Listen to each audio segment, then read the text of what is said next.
this is Tyler with Legendary Vegan Art, and today I am continuing my portrait of Jared from Hot Pepper Gaming. Now, in my first few videos I've taken care of a lot of the obvious targets. I painted the background of the shirt, and gotten a first light layer on the skin done. But until I get a few more things in, I'm going to leave this as it is. So today I'll be focusing on getting some of the shadow landmarks in, like the shadow under the nose, around the nose, on the side of the face, under the chin, as well as probably putting in some of the red of the lips and the dark colors of the eyes. I may not get to all of that this video, but that's what I'm working on next, because when I get some of these darker landmarks in, it's going to give me a better value scale to sort of judge the lightness of the skin when I return to doing that. So I'm going to start mixing up some colors to work on the shadows under the nose here. So I've got my reference here, should be there in the video anyway. And we've got a bit of a hard color to judge that we want to carefully put in here. I'm going to use a little bit of this raw umber color. I don't have much of this. I actually took this one from a sample of paint colors. Raw umber is a nice color. It's a nice cooler brown color. The burnt umber that I have is pretty, it's a good color, I use it a lot, but it's very red and orange leaning. It has a higher chroma than I want to use straight away in these shadows. I actually may use a bit of a mix of the two, see how that turns out. It's a little better. Used on its own, this raw umber is, yeah, just a little too bright. It sounds weird to me to say that about a brown color like this, but it really is. It doesn't seem that way on the palette especially, but when you try to put it in, you'll notice these tendencies of these colors to look a little different than you might have thought. Pull up a little with water. I'm going to go in fairly light for the first pass. Yeah, that's fine. Blot that off. Just mark where these are going to go. It's maybe a little too light.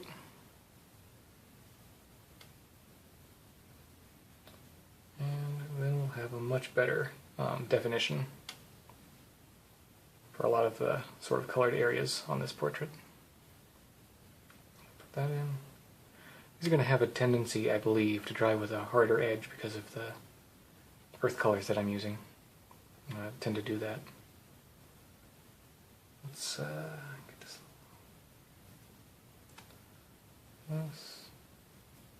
Maybe pull in a little more of this burnt umber under the nose here. Sort of float that color in. More. Something I don't do too often, but it works out pretty well if you can get the timing right and the wetness of the paper right. And the raw umber is sort of pulling back the warmth of that burnt umber. And this looks just like I've smeared all over my canvas and just gone way too dark, but when I pull the rest of the darks down to this level, it's going to look much more unified. I'm going to have to work on this, softening this edge, but I'll do that after this dries. So next I want to work on the line under the chin. I'm going to do that fairly similarly, pull in a little more raw umber.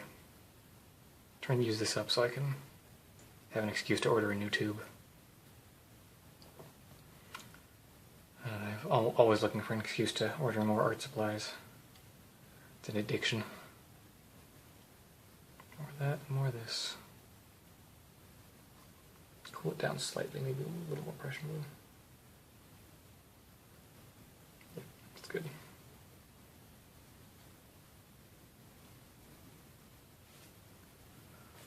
Wake my tablet up. It's going to keep falling asleep on me.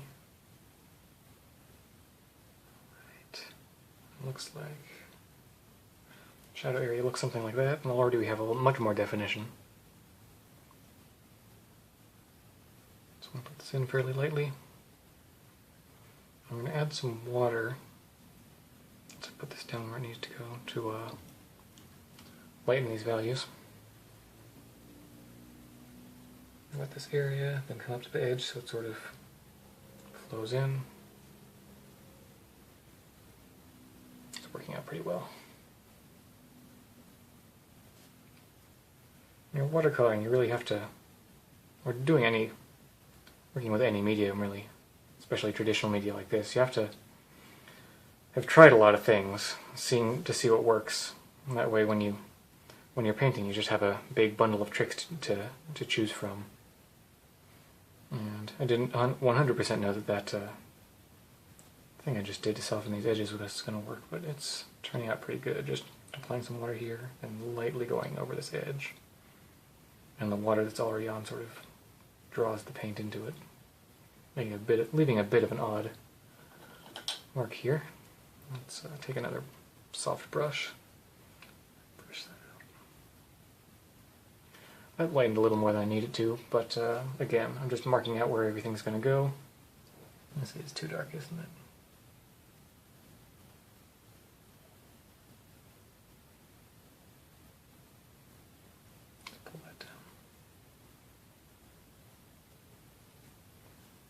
Always just lift these right back up. That's the beauty of watercolors. This is, it's not too dark so much as it's too orange. I guess I did end up using a little too much burnt umber. Anyway, let's take this light, sort of watered down shadow color we have here, and put in with my softer brush some of the, not too much water, some of the shadows around the nose area here. That's a little too light.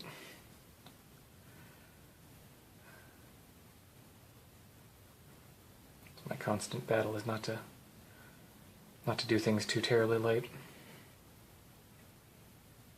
I think I blew it this time.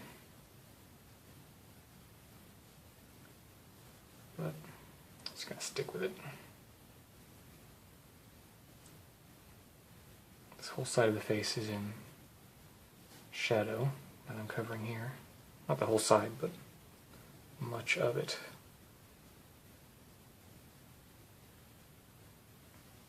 And this helped establish that.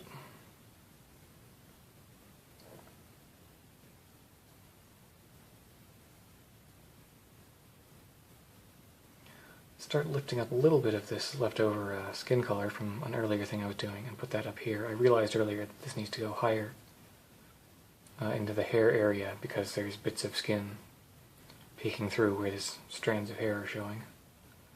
Doesn't hurt to overpaint this area a little since I'm going to be painting such a dark hair color over it.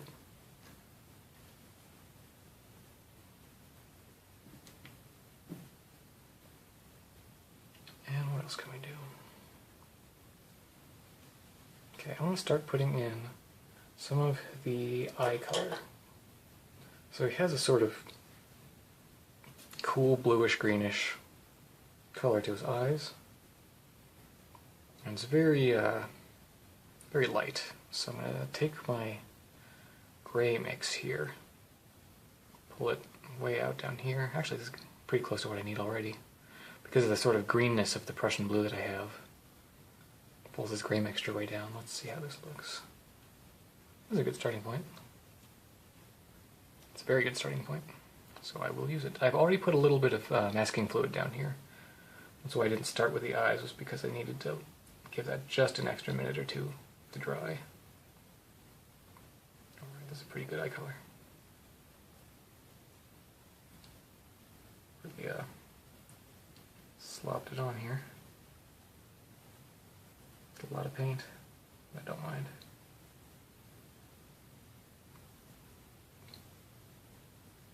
And let's just get this edge just right so it turns out to be a nice round.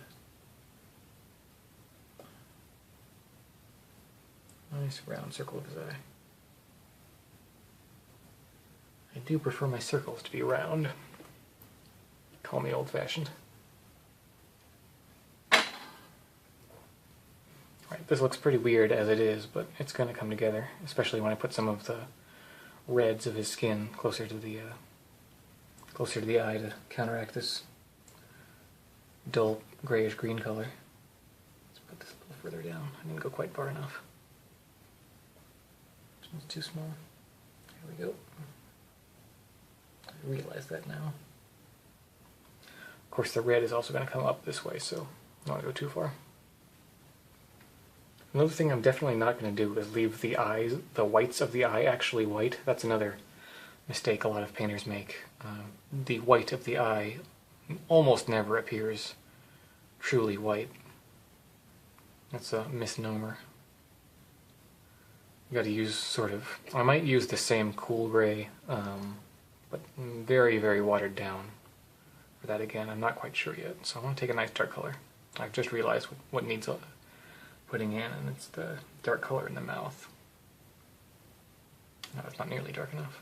Let's really get this. A lot of paint. Nice black.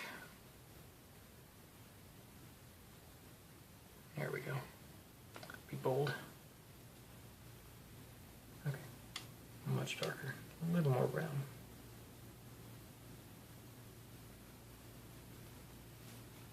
We're going to leave a little bit of room for the teeth here. And they're going to look weird because I'm leaving them, again, pure white, which they are not. That's another mistake to avoid. But I will have to just wait and color them in later. Let's see. Under his lip area, there's just not a lot of space where you can see his teeth, so I don't want to encroach too far on that territory. Let's see. I may have gone a little too far on my lines. Too dark over my pencil lines. I'm starting to lose it. Lose where my details are. All come together. Okay, that looks really very strange and dark. Oh, just a little bit of a dark outline under this gap here. And a little later, I'm going to fill in the red color. And hopefully the greenness of this black that I'm using with the Prussian blue won't throw that red into too sharp of a contrast, but we'll see how that turns out when it happens. Okay, let's soften some of these edges. That's giving it a very strange look. That's the sort of, using earth colors is a double-edged sword. They have a lot of great properties, but in watercolor I'm noticing they dry with very hard edges around pools of lighter color. Which isn't a problem as long as you expect it and know how to deal with it, but it's a bit of a pain. Alright, I'm going to take a little longer getting that color just right. It's not where I want it to be just yet. And what else can we do? I think we need to add more here and down there under the chin. So let's get some more water, water this down, and a lot more brown. Let's see how that looks. It's getting there.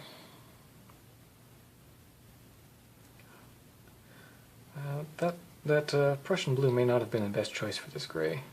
I've been trying to use it up so I can put in something a little more appropriate, like I used to use ultramarine blue, and I'm going to switch to Indianthrone blue. I should probably just clean it off and cut my losses. I hate just washing off paint and not using it though.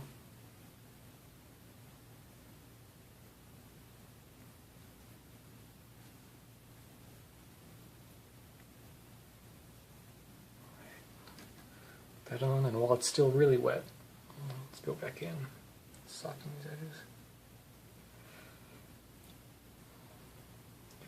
I'm washing off my brush and getting clean water pretty regularly here. It's a little hard to see, but that's what I'm doing.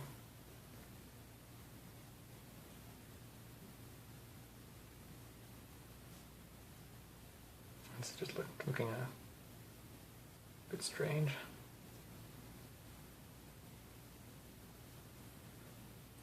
This. I'm going to go back in over the skin tones. I'm going to bring some more of these sort of peachy reds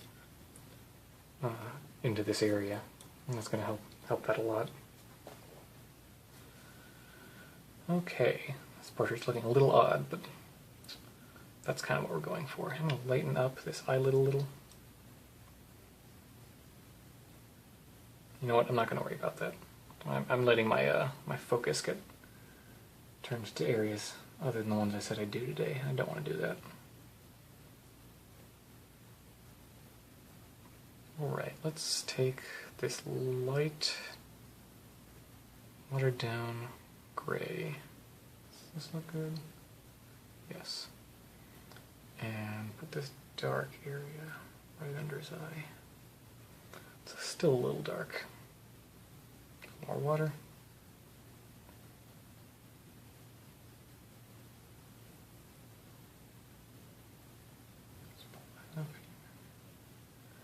So a bit of the color sort of pooling here, and I can use my dry brush to sort of pull some of that up if I've applied too much.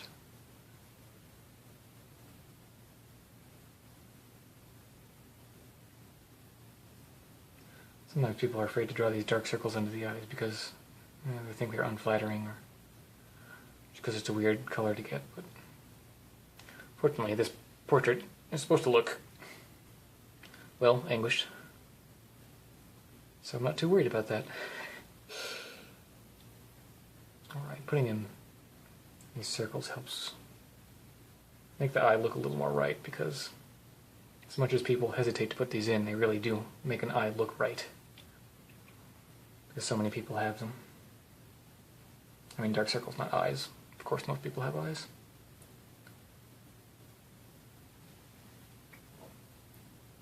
So I think I softened this edge a little too much.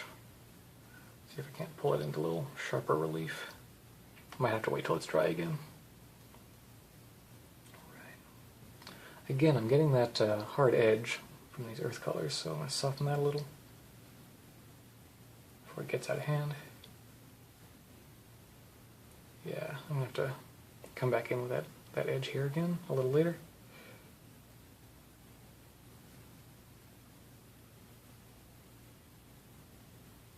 I actually like the hard edge on this side of the nose, but on the left side, my left, gotta soften it and pull the color down a little.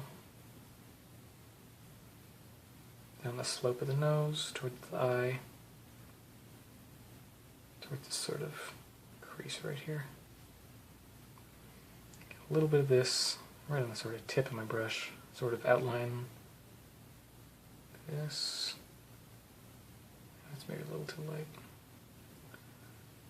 Just want to get a little definition of where the curvature of that nostril lies. It's a little too dark.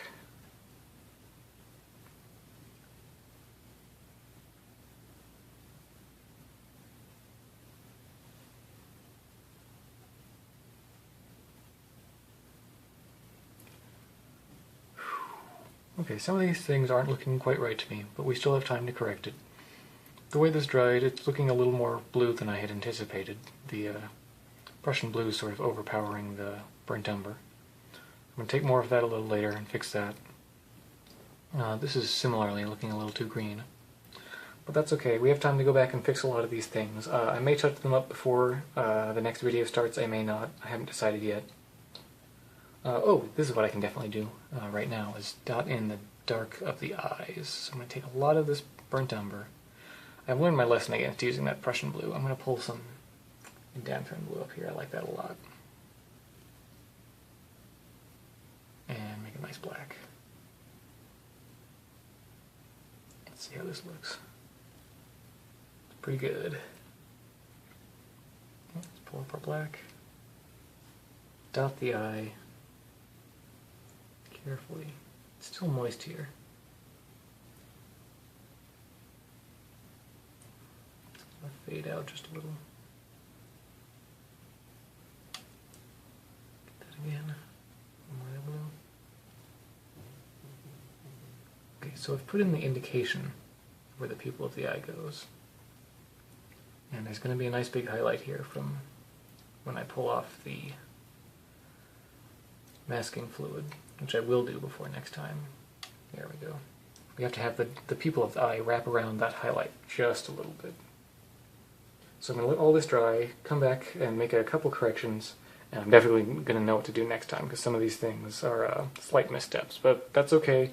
When you're working with the painting, you're always, it's always a back and forth. So I hope you'll join me next time, and until then, keep it vegan. Bye.